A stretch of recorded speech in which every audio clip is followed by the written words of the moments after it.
so it's gonna be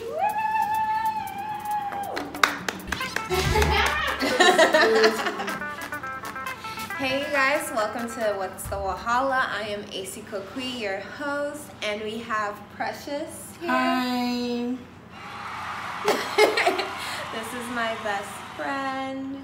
What's your Instagram, Twitter, Snapchat? I don't have Instagram, I don't have Facebook, I don't have Twitter, I don't have Snapchat. She's a lie. She just don't want to give it to you. Also, can you tell the folks what you're wearing today? So I'm wearing Styles by Diana. It's kind of just like a bralette thing going on. We're channeling Game of Thrones right now, but it's one of Diana's newest creations. It's not on the market yet, just exclusive to me, and so it's lit, and I'm rocking it. So it's also to go with the theme of our video today. Yeah, that. I guess. Okay, so today we're going to be talking about growing up African. Do you want to tell the people where you're from? I was born and raised in Baby Hunters Point, San Francisco, California, United States of America. But my family does come from the continent, specifically from Nigeria. What tribe? We're Igbo. Okay. So I'm from Ghana. It is in West Africa. My mom is from the Ashanti tribe and my dad is from the Ewe tribe. That usually doesn't happen, but yes, I am a special creation. Okay. That's why I look like this. Okay, so we're gonna talk about how it was growing up African. I got a lot of these different things that we're gonna talk about from BuzzFeed and not thought like that thought over there, but thought like your thoughts. That thought over there, that hoe over there. Whatever. I'm talking about thoughtcatalog.com. about their experiences growing up African, and so we're gonna talk about ours. So the first thing is your parents always talk about how they had to walk 5,000 miles to get to school barefoot across the mountain with the goat. Does that happen? I think that's really stereotypical. My parents were sort of they had very different, vastly different upbringings. My father didn't grow up the wealthiest, so yes, he did commute to school via his two legs, to and from. My mother, however, back in the day, boarding school was very prestigious. She attended boarding school. Her family was very well off. She had a driver. So they come from two very different backgrounds. And yeah, so no, they didn't my father did sometimes when I was like, can I get a ride to school in college? He's like, you know what? I had to make my way there, back there at home, but then he also went to San Francisco State. And he would say that he made his way to school, to his classes, and to work, but he still gave me that ride, so I don't know what the whole shebang was. For me, my dad has a lot of stories, but he would say stories like, yeah, I had to travel this far to get where I was going, blah blah. But next one, the teacher butchering your name. Oh God. I feel it, yes, that did happen. I do specifically remember one encounter I go by Precious in school. That's what it says on the teacher's roster and things of that sort.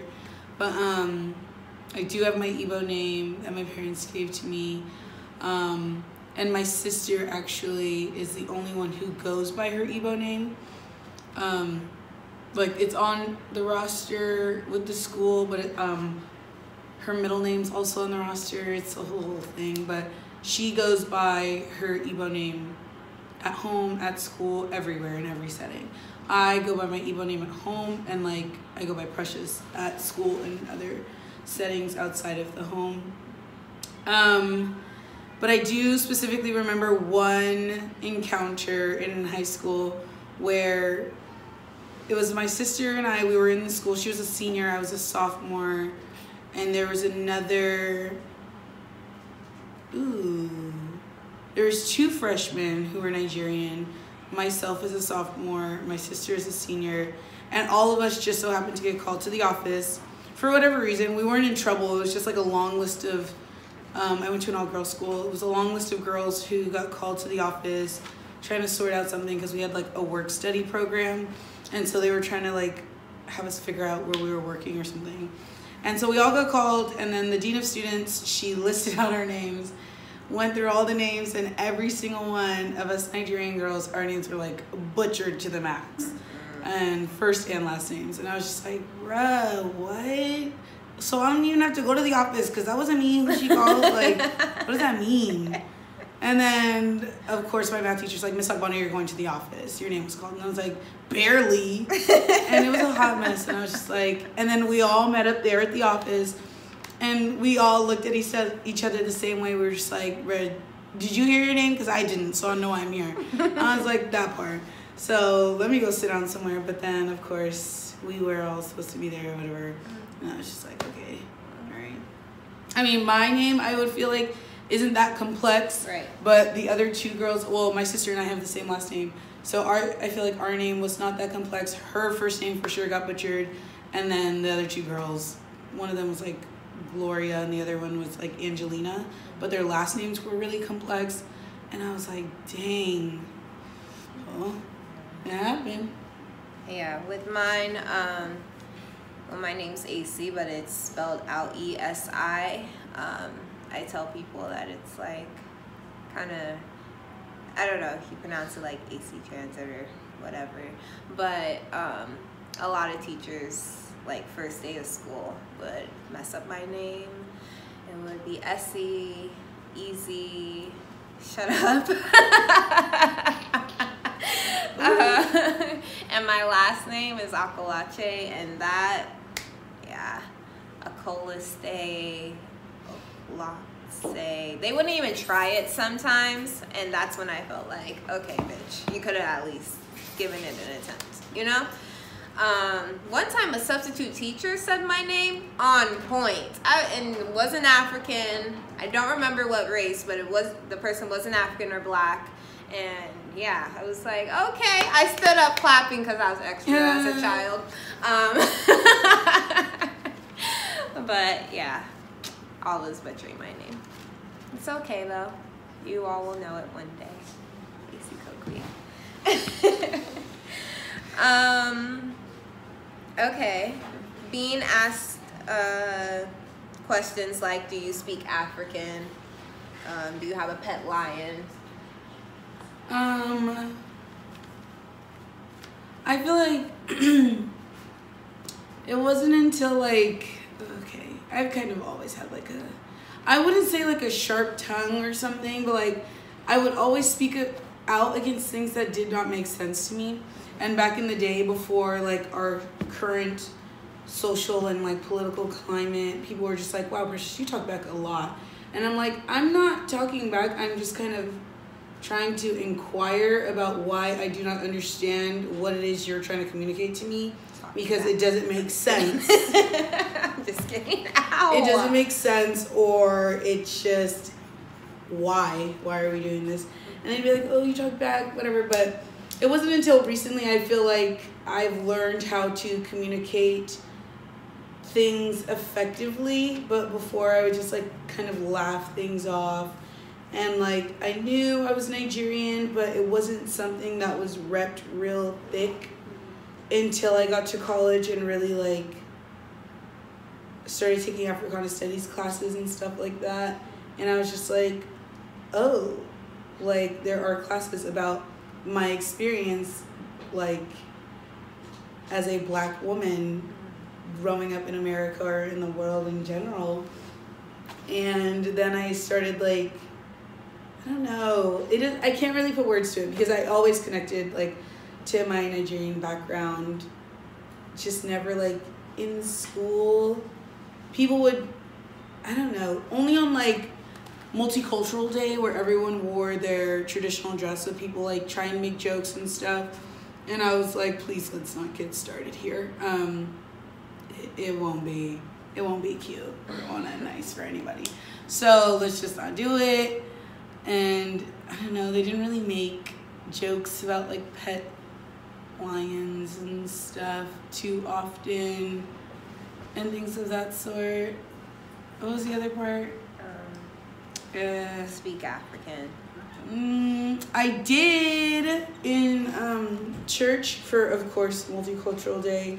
We had a multicultural mass, and honestly, that was the first time, like, because my siblings and I, we were Nigerian, and like, there's very few Black students in our school, in our elementary school. It was K-8, and we were Nigerian, and then the other students were, I guess, just Black. You know what I'm saying? And we never really thought much deeper about it. But when it came to Multicultural Day, one of the students in my sister's class, she wore a Tupac shirt, and she said, this is hip-hop culture. And I was like, that's lit, because no one could tell her otherwise. You know what I'm saying? Like, I was just stuck on that, and I could never put words to that until I came to San Francisco State and took an Africana Studies class, and I was like, this is Black culture. And of course, like, the very first class I took was Black culture and personalities, and it was lit. It was eye-opening. It was very endearing. I loved it. But at that mass, the multicultural mass, we have petitions or like prayers of the faithful, and it's basically like praying for different elements of like the world. Like, oh, we pray for this person, and we pray for the church, for with whom we would not be here, things of that sort. And I was like, okay.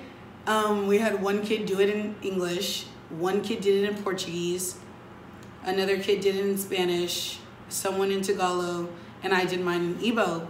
And another student, he did his in Mandarin, I want to say. It was Mandarin. And I was kind of shy, but people were like, oh, what's that? And I was like, it's Igbo. But I feel like people were never ignorant enough to say, like, oh, do you speak African? Because we were all, when I came up, we were all people of color.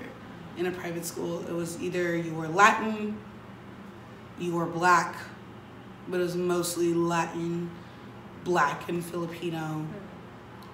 And it was like a sprinkle and dab of like white people here and there, but not too many. And like, if you were white, you were mixed. Like, I remember homeboy, one of my close friends, he was Irish and Salvadorian.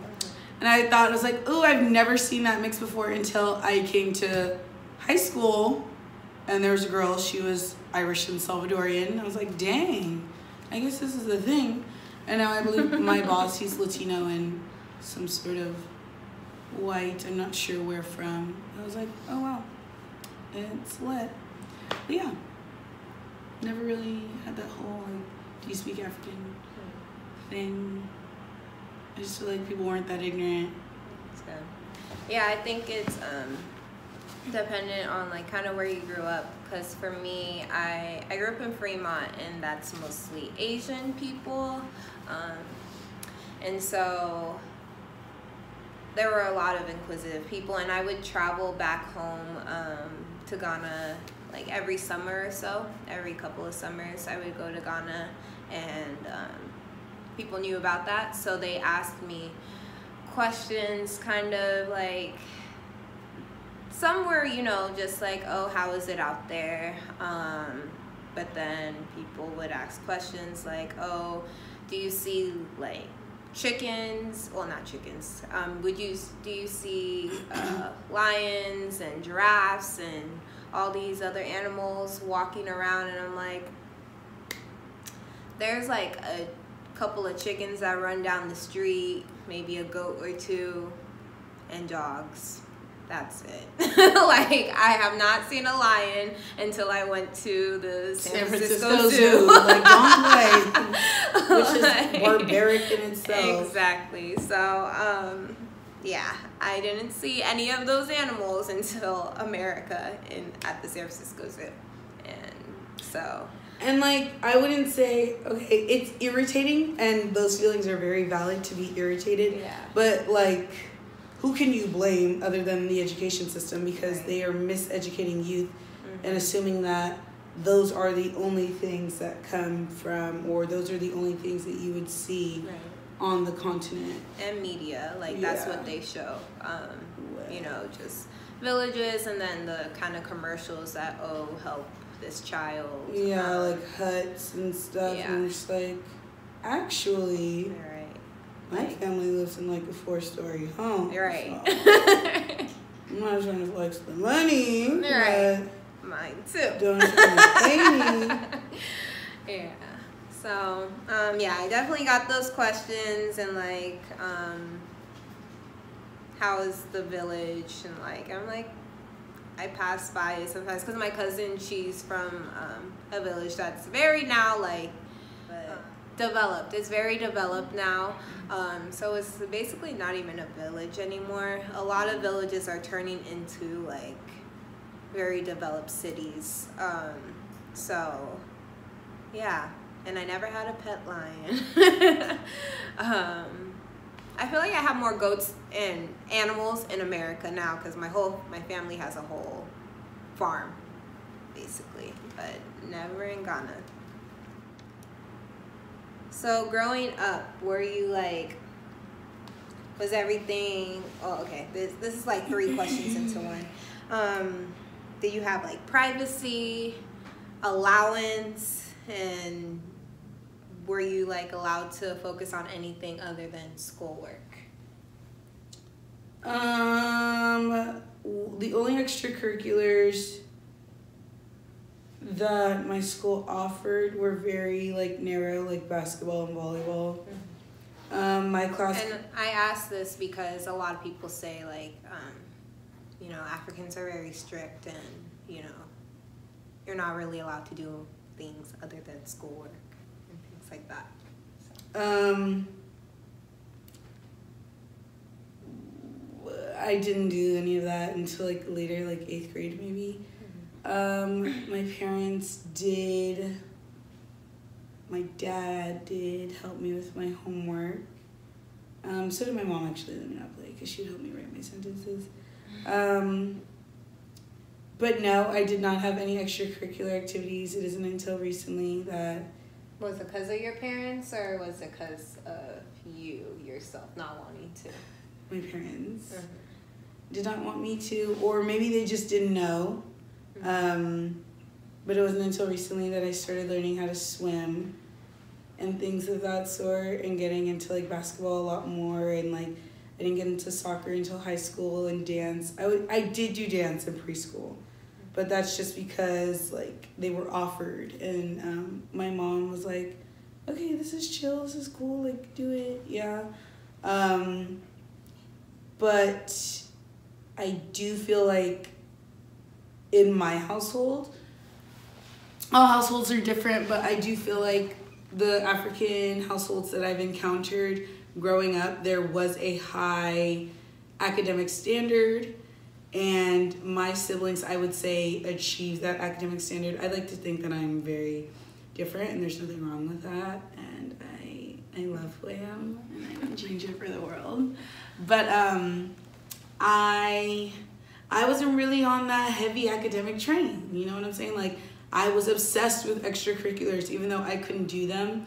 I focused on that, and like I loved watching TV and lounging around and hanging out, chilling, socializing with people, i.e. my siblings who were trying to do their homework. But I was like, no, I'm trying to keep it lit. But my parents do have a very high emphasis on academic standards, and like my siblings would always get first honors. Like growing up, we either had first honors, second honors. I think back in the day, like ancient times, it might have been like third honors, but then that was out. And it was just first honors and second honors, and I would never get anything.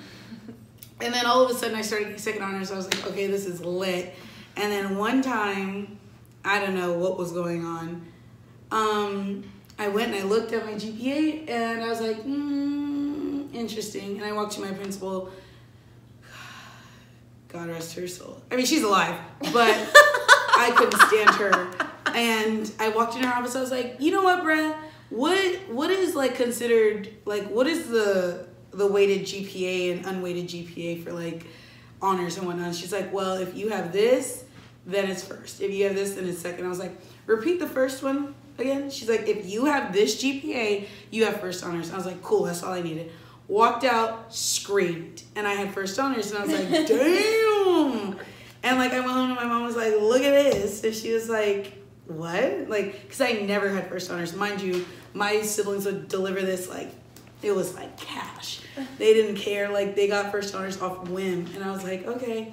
And then I got it, and it was so lit. Like, I remember the award ceremony. We all had to wear formal uniform. I was in my skirt. I didn't care. And I was like lit. And they called second honors, and I was hecka nervous. They didn't call my name for second honors. And I was like, oh my gosh, what if there's like a typo? I didn't get second honors. I didn't get first honors. Like, this is so crazy. And then they said, Precious Lagwana for first honors.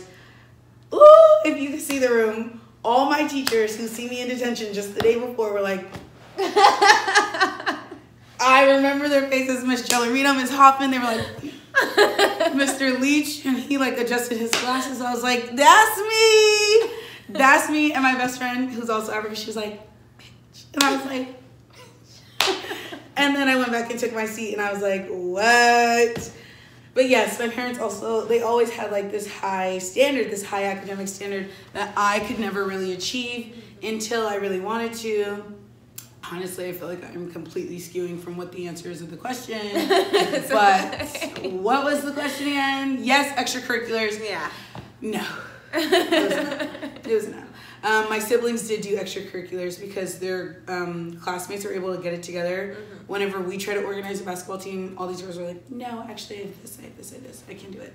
But I always wanted to, and so I would just linger in this limbo, like, should I do my homework? I don't want to. I want to go do this, but I can't. So that's that.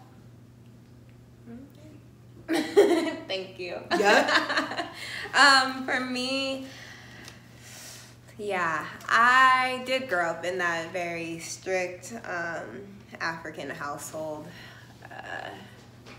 You know, I wasn't really allowed out. I wasn't really allowed to have sleepovers. Sleepovers were like not a thing. Yeah, I couldn't do that. No. People could always sleep over at my house. No, we couldn't do that.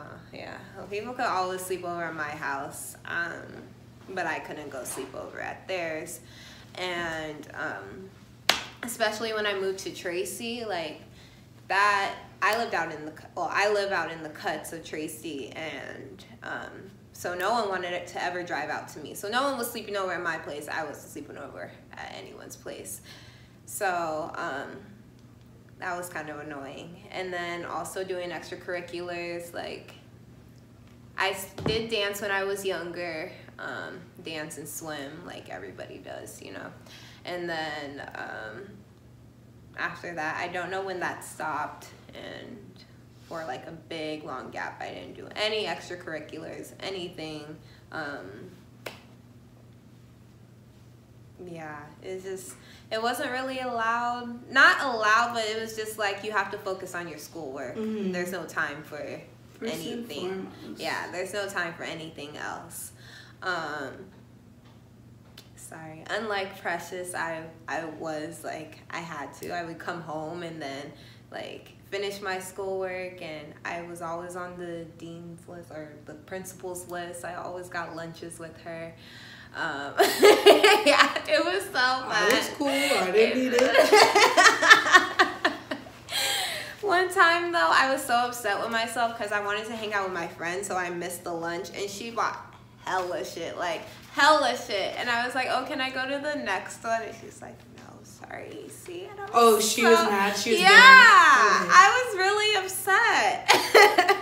Empty lady. All right.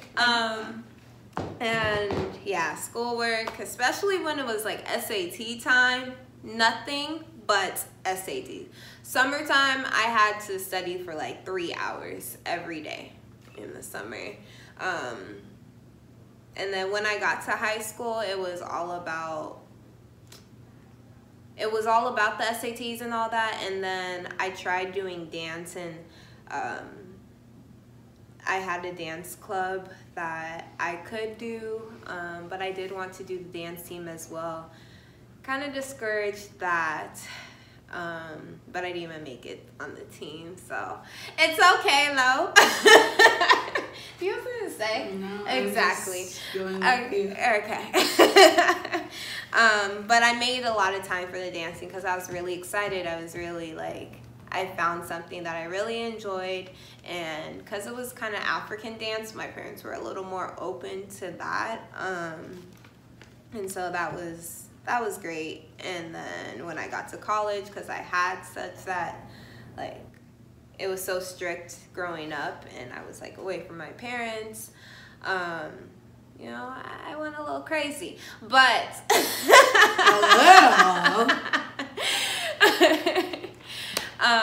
but yeah, growing up, there wasn't really time for anything else but schoolwork. And not that that was bad, like all bad, because there definitely were bad parts about that, but I think that it set me up to have a good kind of study life,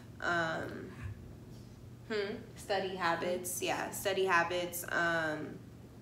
and kind of have a little more structure into my life and like getting things done. Like, I love to-do lists, I love completing them, so yeah, I think it gave me structure, but growing up I definitely hated it. I definitely do think it's very interesting because we in this generation, I feel like, I don't know, this first generation being born here in America, we have a very unique growing up African experience. And I feel like our children will have a very different growing up African experience. Yeah. I do hope that they, like, I will, like, for sure, after working with children for as long as I have, I will for sure introduce structure and the epitome of just structure into their lives. And I do want them to have, like, these great, like, I want to put standards in place for them, very high standards, so that, like, God forbid, but if they, like, fall or, like, slip from a standard, it isn't like, oh, they're like hitting rock bottom, you know what I'm saying? But like, I do specifically remember when my father was helping me do, I don't know if it was math or English homework, something, and I kept making a mistake, and he took my pencil and he like bit the eraser off and threw it, and he was like, I was like, okay, well, these are some like high standards here, so no mistake making. Like, I took that, that's one moment that I remember that and trying to spell the word any, and I was like, E-N-Y, and he was so mad, and I was like, bruh, any, I'm pronouncing it like as clear as day, and my sister was like, A, and I was like, oh, A-N-Y, like, okay.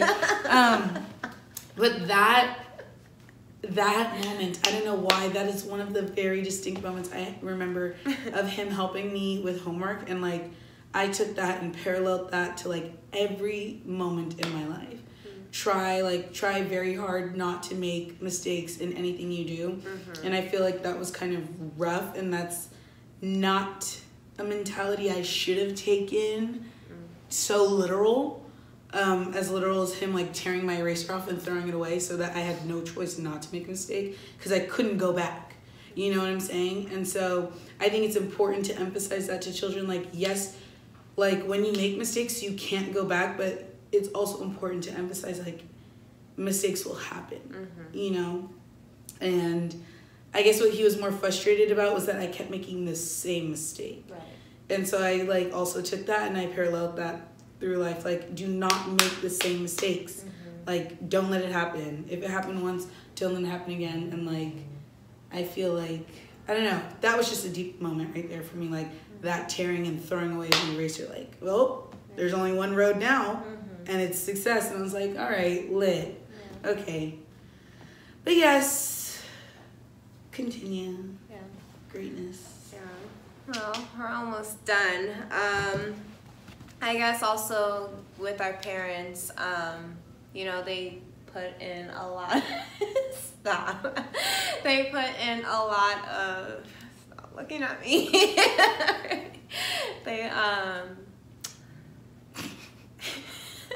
They put in a lot of like respect that you have to give towards them, towards other people, and then expecting you to show your friends that, like, when they come over or like you meet them.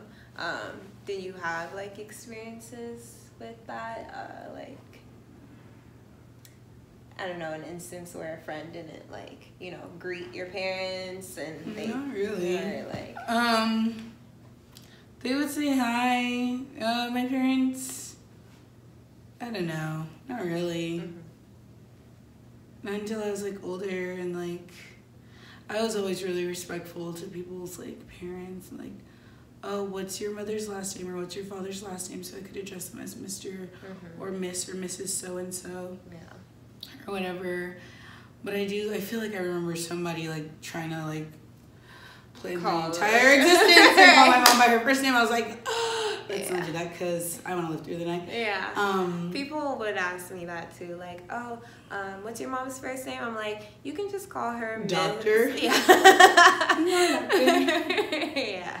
Or Miss Akalache. She'll be okay with that. Don't blame me. Yeah.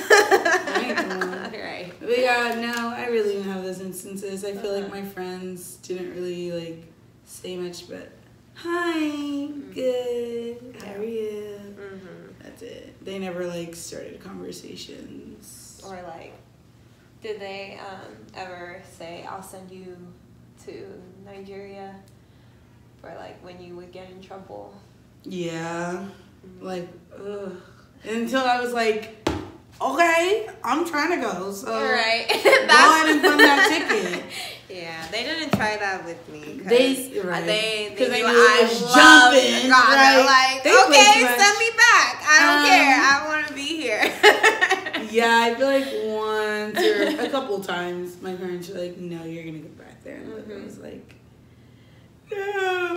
But like, that's because I don't know. I didn't have that luxury of having such close ties like you did to my homeland, where I could go back and visit family and keep it lit and chill and stuff like that. But if I did, I feel like they wouldn't have used that as like a threat. Yeah. You know? And like that's something I want for the future generation of my family that I bring along. I want them to have that experience with the motherland, like that tie, like, oh, it's lit. So like, but I would never use, like, I guess what they were trying to get at was that not using a place so beautiful as like a threat. But they were using like structure. A place without me, because my parents know that like if you know me, you know like I'm a mama's girl and I'm a daddy's girl. And like I love my parents, and so it would be like, oh, a place without me, and I was like, no, that's okay, I'll be fine, I'll act right, you know, like, because you'll go there and you'll go there without me and you'll live there without me, and I'm like, okay, you know, so I love my family, and so I feel like that's kind of where the threat was, like, if you don't act right, then you won't have the privilege of being with us, you know. I'm like, okay, like, but it was never like they were using a place so beautiful and like the place they grew up in as like a threat, like, oh, here's Africa, this place that people just demonize as like a threat, and like it was never like a threat in that way. It was kind of like a lifestyle without my family, the people I grew up with, that was the threat. Like, I was like, okay, let me act right, I guess. Well, thank you Lit. so much for joining me in this conversation. All right. Woo! Thank you. Thank you for joining us on another episode of What's the Wahala AC. I am AC Coakley. Remember to comment if you want to continue this discussion some more, and kind of share your experience as well. Follow me at AC Coakley on Instagram and What's the Wahala AC on Instagram. I guess. Bye. Bye.